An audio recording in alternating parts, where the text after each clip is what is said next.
Join us for an empowering experience. Hiding Behind the Lipstick, Women's Conference. Date: Saturday, May 17, 2025. Time: 10 a.m. to 3 p.m. Location: Growing by Grace Church. Ticket price includes meal, worship experience, and amazing speakers. Are you ready for an unforgettable day of healing, empowerment, and transformation? The Hiding Behind the Lipstick Women's Conference is designed to uplift, inspire, and renew women from all walks of life.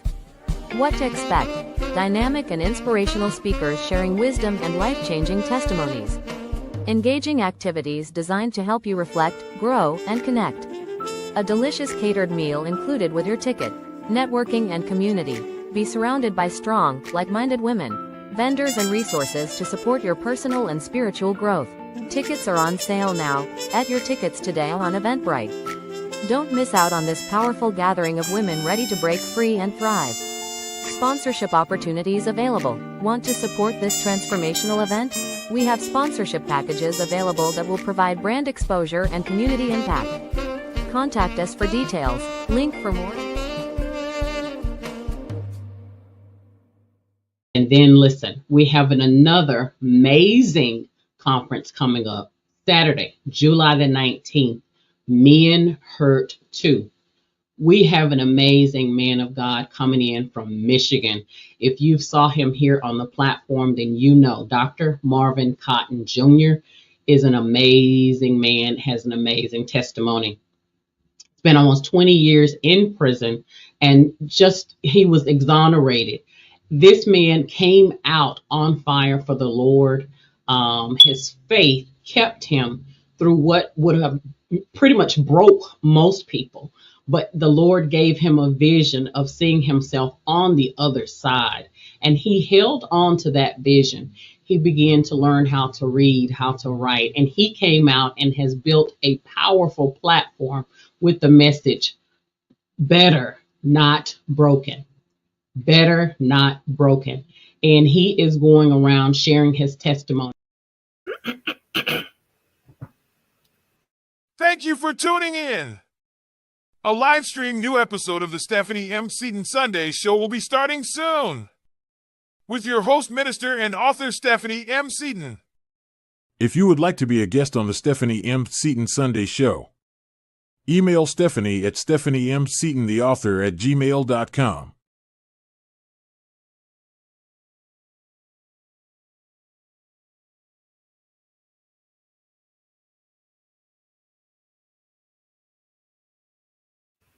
Well, hello, and welcome to a amazing episode of the Stephanie M. Seaton Sunday Show. Tonight, we have a special guest in the studio. We have April Nunn Coker. She is an author. She is a glam camper. She is an amazing lady that I have had the pleasure of meeting almost a year ago now. Can you welcome with me? I was about to call you a doctor. Oh my God. Can you welcome with me April Coker? Yeah. Thank you. Welcome. Yes, very nice to have you, Miss April. Thank you. Thank you for having me. You're welcome. You're welcome. How are you today? I am great. Very good. Very good. April and I met, I guess it has been almost about a year ago. I saw her organization called East Texas Writers Guild. She's right here in the city of Tyler, Texas, Yes. with me. And I saw her group, and I ended up joining her group, an amazing group of authors that get together, support each other. It was an amazing experience to be able to attend that. And Miss April was the president at that time. She is still associated with that organization. So if you are in the East Texas area, East Texas Writers Guild, amazing opportunity to partner with like-minded people. The creative spirit was in the room.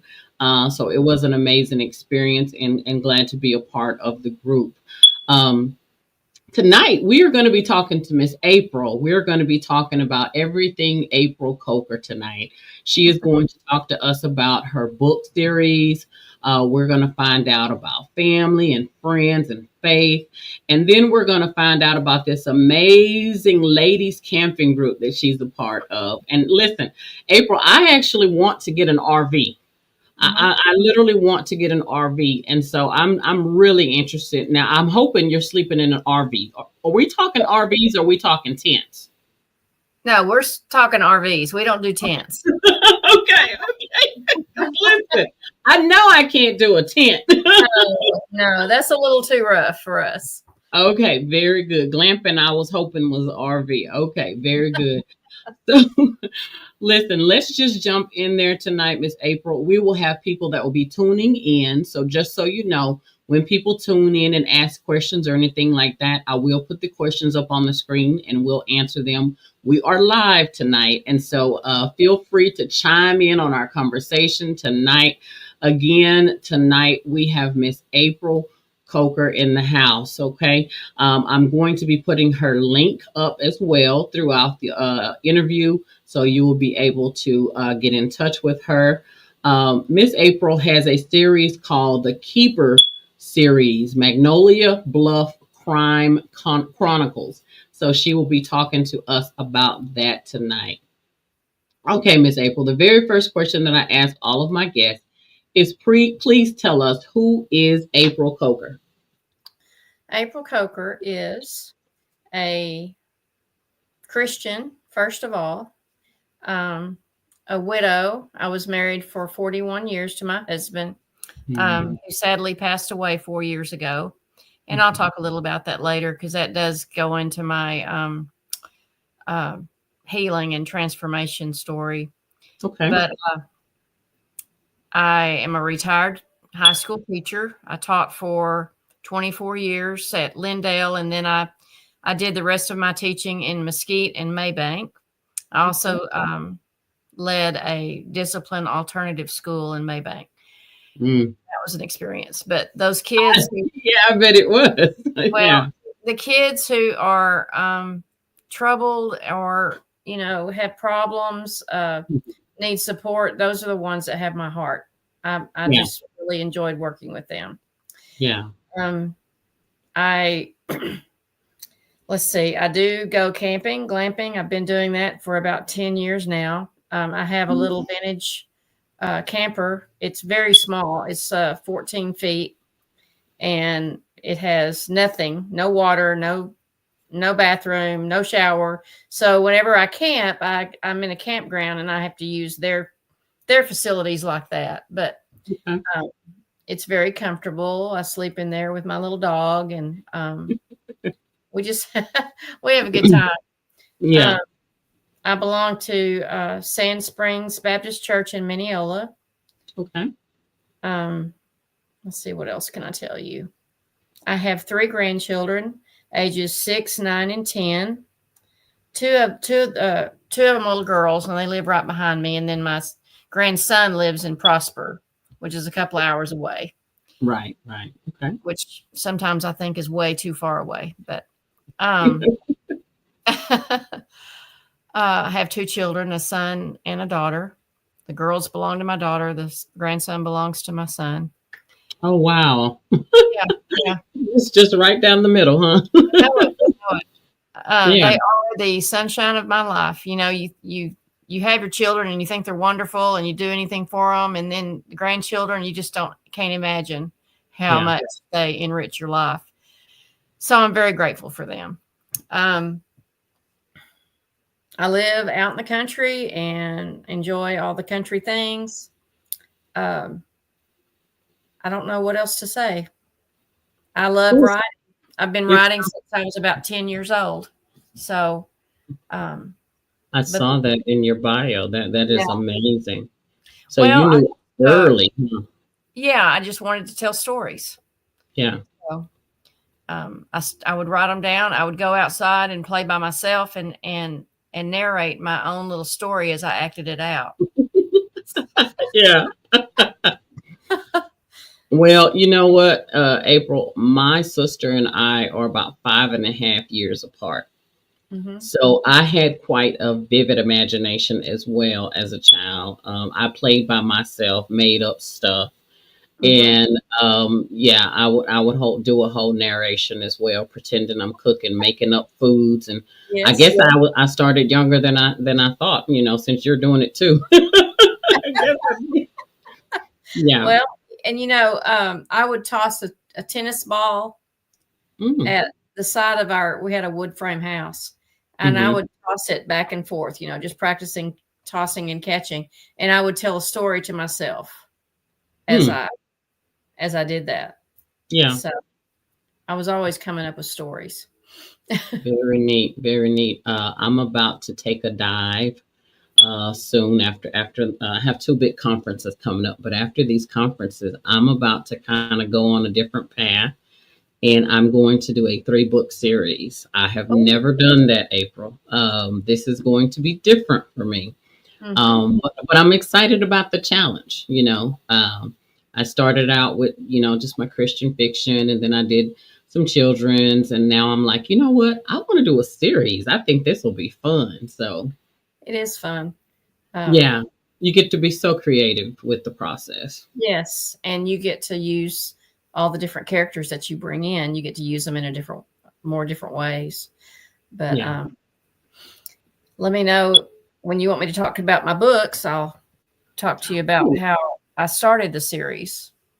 No worries, no worries. We're going to take our time. We're going to get to know you, the person, and then we're going to talk a little bit about your books. We're going to talk about some of those camping trips you've been on, Okay. because I'm sure there's some people watching that are going to be wanting to do it as well. So we've got someone chiming in, Mr. Carl Roberts. Hello, Mr. Carl. He said, "You can do it." Thank you, Carl. Thank you for encouraging me.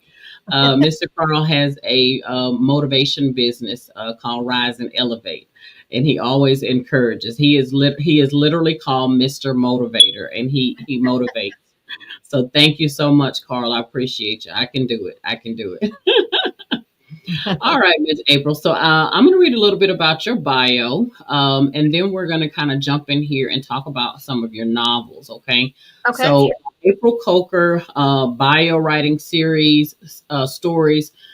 Started writing stories at the age of 10, which you just stated a few minutes ago, with her vivid imagination. April Coker's dreams of writing and publishing a book didn't happen until your children were raised. So, did you have like lots of books just kind of stacked up that you were waiting to publish? I really didn't have time to write. Uh, I did writing for the groups that I was in. I did writing. I did a faculty newsletter, that kind of thing. But as far as writing books, I really didn't take time to do that. I was too yeah, busy with family. and life was Right. lifing, as they say. So Yes. now you have a total of 5 novels, and one that you're almost finished working on, which will be number 6. And that is going to be a humorous how-to book and a children's book under your belt as well.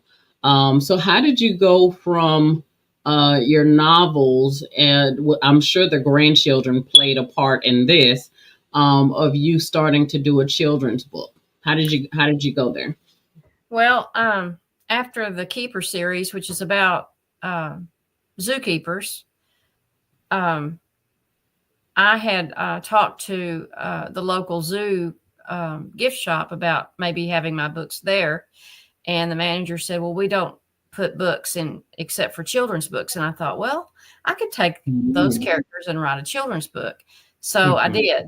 But it's funny because I haven't approached them again about it. I just haven't really thought about doing that. I just need to Hmm. take it up there and show it to them. But I took the little girl out of the stories and her pet hedgehog, and did an alphabet book. Okay. Tried to include facts about animals that you don't normally see in a book. So, Okay. I definitely want to hear more about the Zookeeper book, because one of the things that sparked me when you came to the literary festival was talking about the behind the scenes of the zoo. yes. Now, I'm gonna tell you, Miss April, I got a vivid imagination, and I went to a zoo in San Diego, California. Oh, I'd love to go to They that. have a humongous zoo. We didn't even get to walk the whole zoo. It was that big. We were there for 2, 3 hours and didn't see everything. I was like, okay, that's enough. Yeah. But listen, when we got to the part with the larger tigers and lions and stuff like that, I was scared. They were not behind enough glass for me. They were not behind. They had electric fences, like Mhm. electric wires, but there was no fences and no glass. Oh, I yeah. was shocked. I was like, okay, I understand that they understand about this electrocution thing, but my mind kept thinking, if one of these cats gets out of here, we're gonna have a problem because the zoo is packed. So, Yes. I mean, if I'm thinking that during business hours, I could only imagine what happens after hours. So, tell me, what was your thought process when you came up with the book? And just tell us a little bit about the book. Well, my husband was a keeper at Caldwell Zoo in Tyler, and he worked. He was a night keeper supervisor. They have 2 night shifts Okay. uh, that take care of sick animals, baby animals, and do major cleaning that can't be done when the public's there. And they also provide security at night. Okay. So he did that for a long, long time, and he would come home and talk about maybe some odd things that he would see or wonder about. And he said, "You should write a book." So basically, I came up with the characters and the events in the book. He helped me come up with those. Um, Okay. Somebody breaking in, somebody, an animal getting attacked by a human or attacking a human and why, and that kind of Yeah. thing. But, there are actual events like that happen. I know the Dallas Zoo, I believe, recently had um, someone come in and steal an animal. They brought it back. I bet they did. I'm So, trying to understand, like, the zoo, tigers, yes, lions, yes, bears. Like, yes. why would you want to break into a zoo of all places I and do steal an not. animal? I do not know. How Well, do you how do you sneak out of the zoo? that's a good question. Uh, a lot of like in my book, it's an inside job. Somebody who Yeah, works there. gotcha. Um, yeah, Mm, but there have been years and years ago. hmm. I know that somebody broke in before my husband ever worked there. I Hmm. think somebody broke in and killed a big buck they had there. So Oh, yeah. So, and I don't know if I'm supposed to be telling these things. Sorry, Hayes, if you're listening. wow.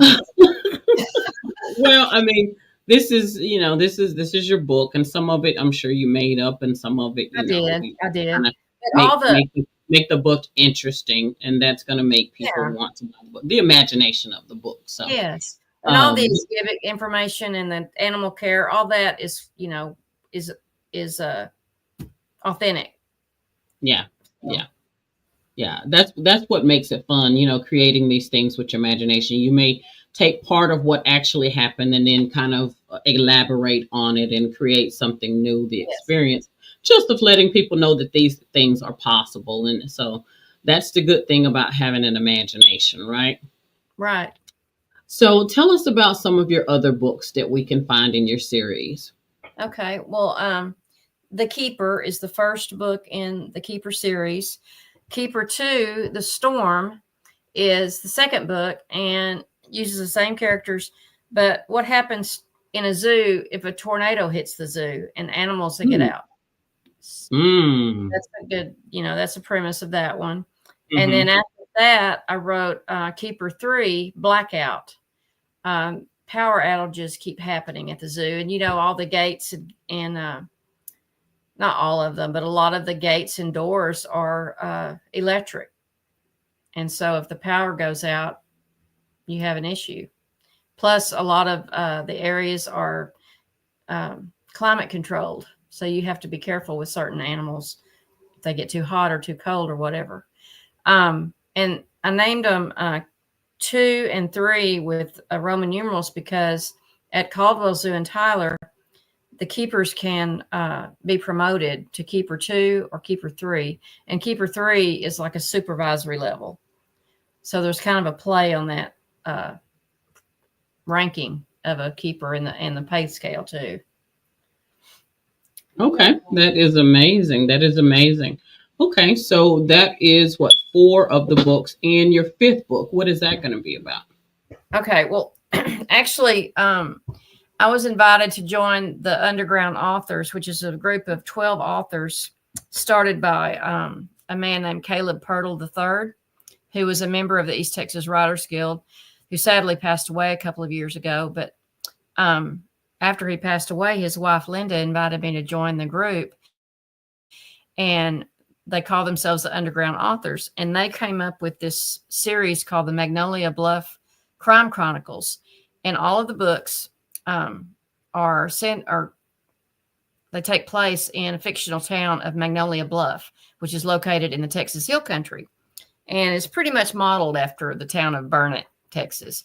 But each author in the group releases a book every month of the year. So my first book was released June of 2024, and it was called Just Dying to Glamp because the main character in the book was kind of modeled after me. She was a widow and she wanted to go camping, and she found a group to go with and found a camper, and off she went.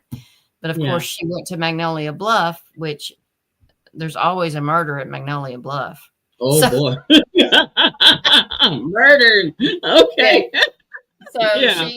So she helps investigate and solve the murder, and meets a man, a police officer, and pretty much falls in love with him. And then my second one was due to come out in March. So it has just been released, and it's called Murder She Glamped.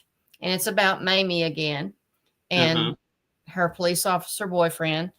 And she, in this one, instead of visiting the campground and staying in her RV, she's actually been asked to be the manager of the campground for a month while the managers are on vacation.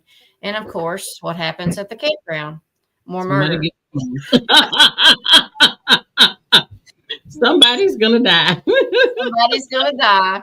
Well, that sounds interesting. And what I do in that book is I bring my characters from the Keeper series. They bring their RV and stay at the campground.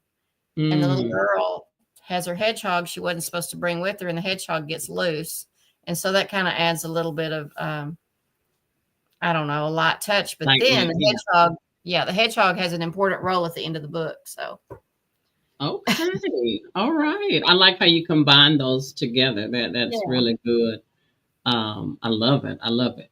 The creativity is amazing. It sounds amazing. I really like the fact that you're taking things that we, really don't think about every day and making it come alive, because I mean, we all spend money to go to the zoo 4 or 5 times a year. We go to the zoo over and over and over to see the same stuff.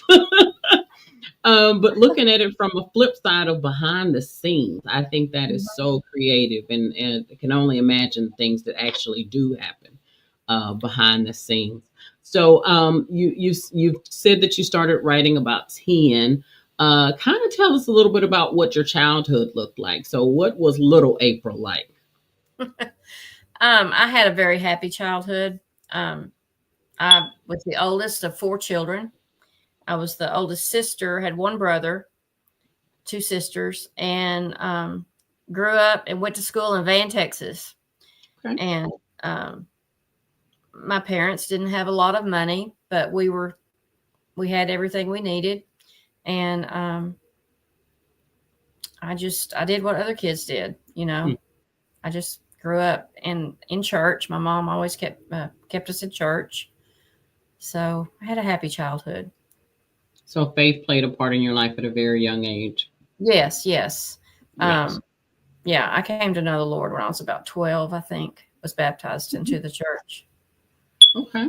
Of course, as I got older, especially when I went off to college, I kind of went astray some, but I think I'm not condone that, but that happens to a lot of kids.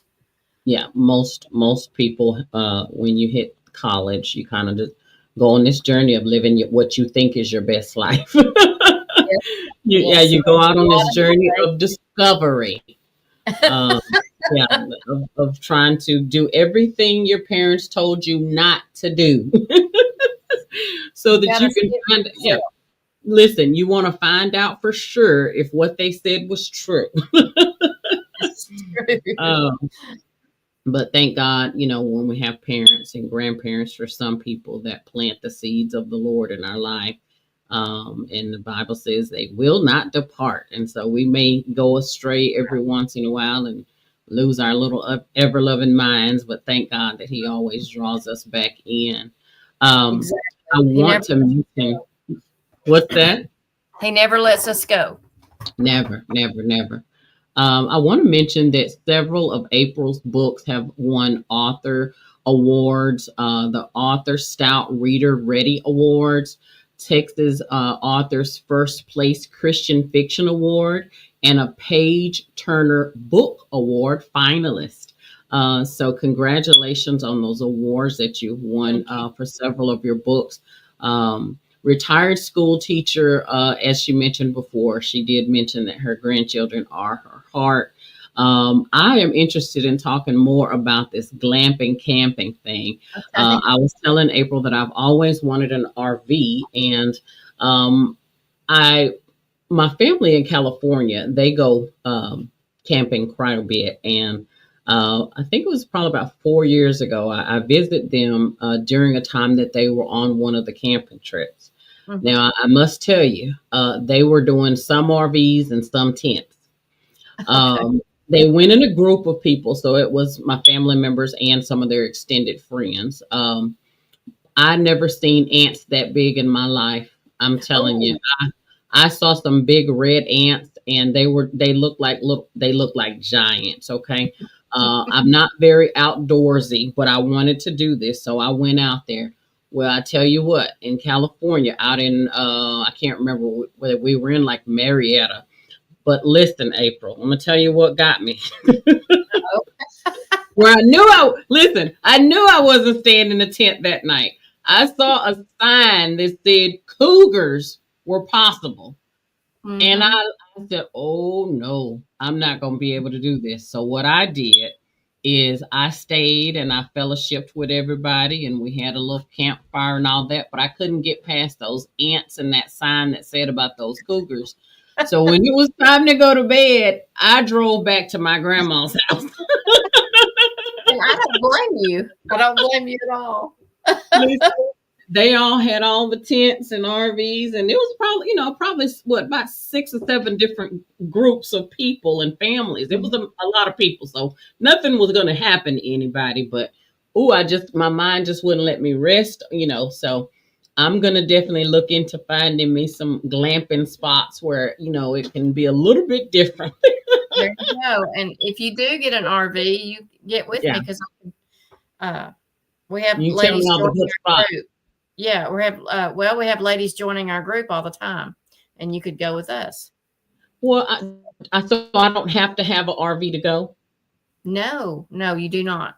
A lot of our Oh, ladies uh, will either stay in the cabins at the RV park, or if there are no cabins, they'll stay in a hotel nearby. Because we have okay. events. It's usually a 3-night camp out, and we'll have evening meals together and play games and just do Oh, different that's things. nice. Just a whole Yeah. relaxation Yes. getaway. I like the idea of that. We got to talk more about that. Okay, because I'm All sitting here right. thinking I got to have an RV and everything. One of my aunts is in an RV club in California, and they all have their individual RVs, and Mhm. then they all meet up at different locations, like I think once a month or so, and they all That's what we have dinners. Yeah, they have dinner together and do things together. Amazing. It's really nice to see that. Yeah. Yeah. It's a lot Okay. of fun. And they have dances and game days and stuff like that too. Yeah. So Mhm. okay, we gotta talk about that. But listen, that got me excited right there. Tell me about your Boston Terrier, Stella. So Stella is traveling, going on these road trips. Tell us about Stella. Stella is my little Boston Terrier, and has been my companion since I lost my husband, and I hate leaving her alone. So a lot of times I'll take her with me on the trip. She does great, but of course, it takes my attention away from what fun I'm supposed to have. A lot of times, I have to worry about taking her for walks and that kind of thing. But she's my sweetheart. And in my my glamping books, she's Mamie's companion, not Stella, but Babs, who is just like her. She's Mamie's companion. So. And you actually have a hedgehog. I do. That you also write about. Yours is Cinnabon, and what is the hedgehog's name in the book? In the book, the hedgehog's name is Freddie, and it's a boy. Well, I came by my hedgehog kind of in a roundabout. I kind of rescued her. My niece's dad. Let's see, would it be my niece, my great niece?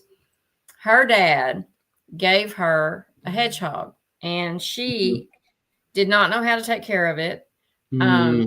It's a big responsibility for a little kid. So her mom finally said, I'm going to have to get rid of this hedgehog, and told my sister. And my sister said, well, April might want it, because I had thought a lot that it would be kind of cool to have a hedgehog at book signings so people could see what they look like and what they're like. Yeah. So I picked up the hedgehog and brought her home. Well, for one thing, they're nocturnal. They sleep during the day, which is not good for book signings.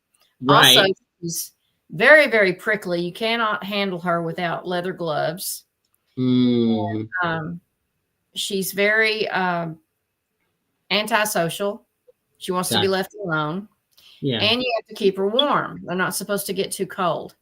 So she's not been to any book signing events.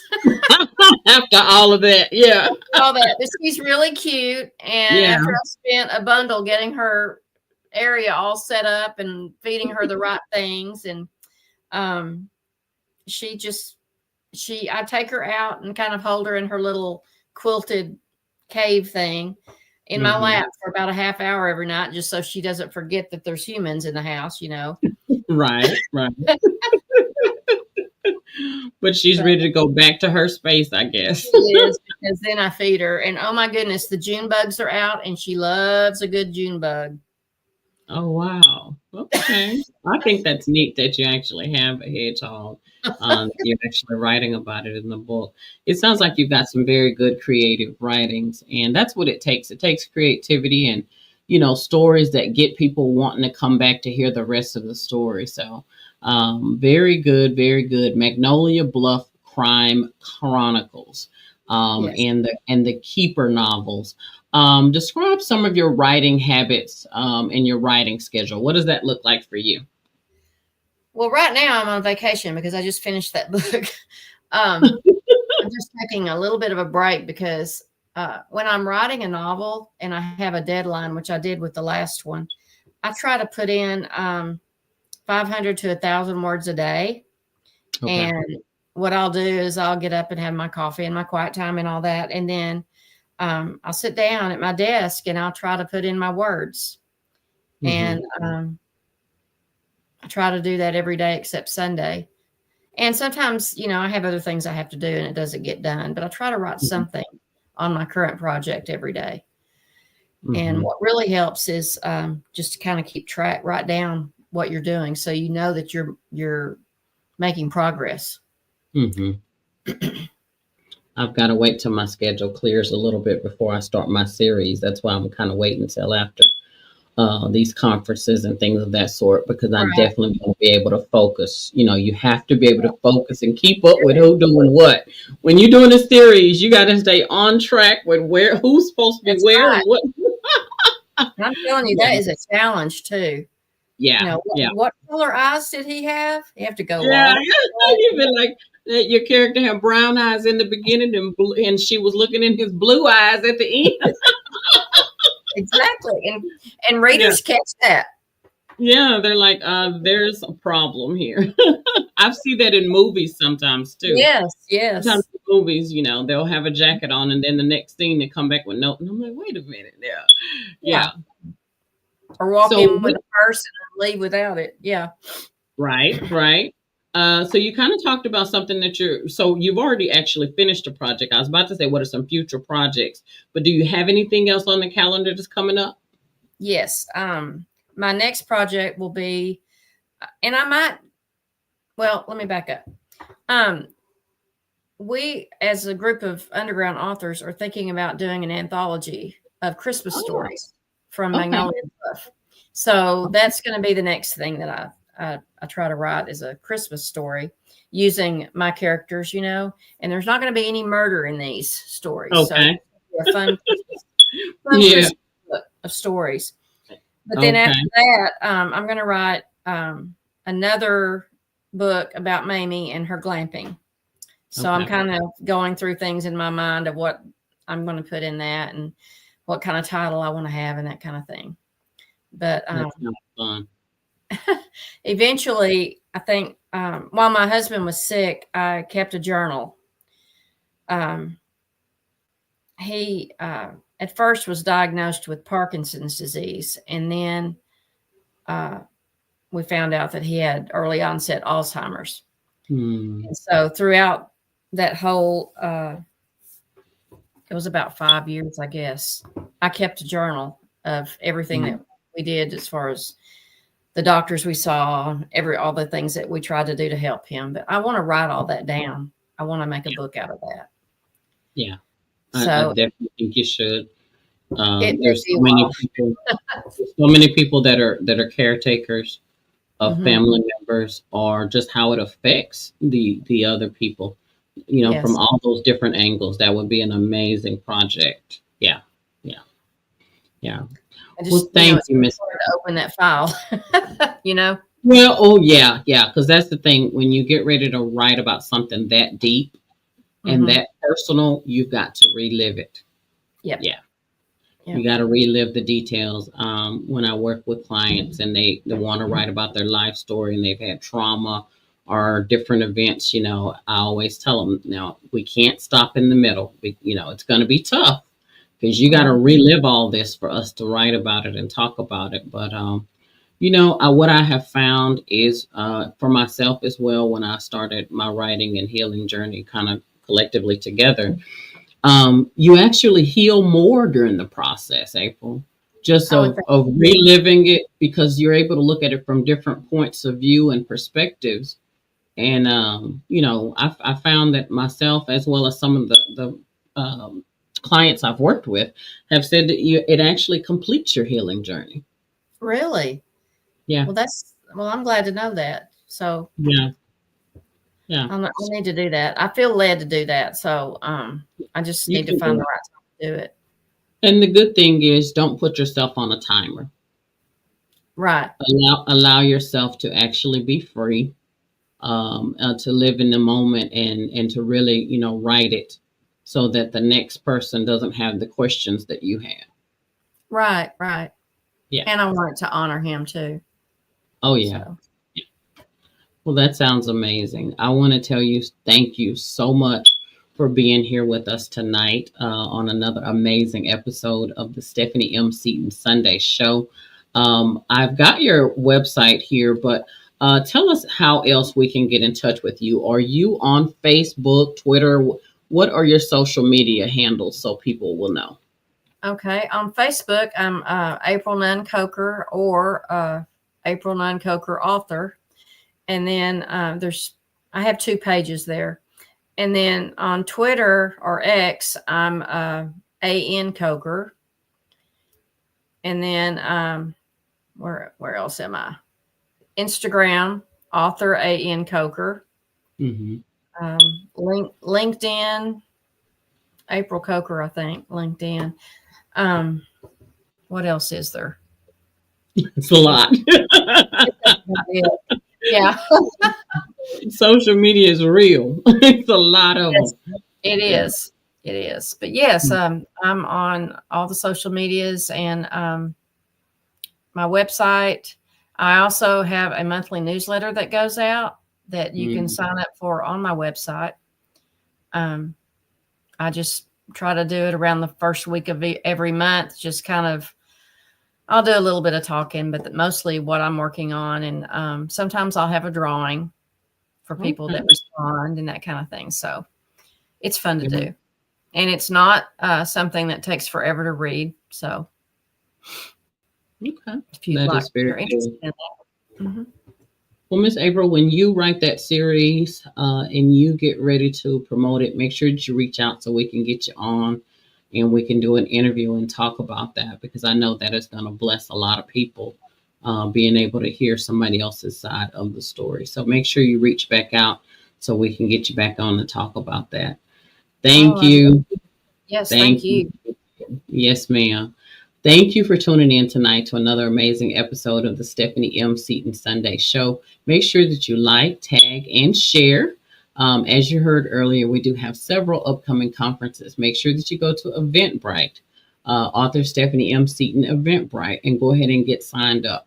We got Hiding Behind the Lipstick Women's Conference, going to be Saturday, May 17th in Dallas, Texas.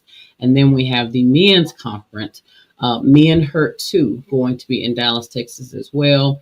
And that is going to be July the 19th. So make sure that you get signed up from anywhere from teenagers and up, whether you're male or female, teenagers and up. Those conferences are not just for adult women, they're for teenagers as well. There's going to be some amazing women speaking about their experiences and giving some inspiration, as well as the men's conference.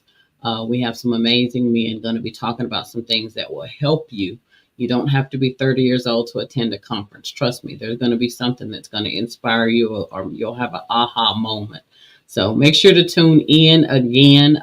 We will be back on Thursday night, where we will have another amazing guest in the studio. Again, thank you, Miss April. I appreciate you. Thank you so much. Thank you. Yes, ma'am. Have a good night. Bless you. You too. Thank you. Yes.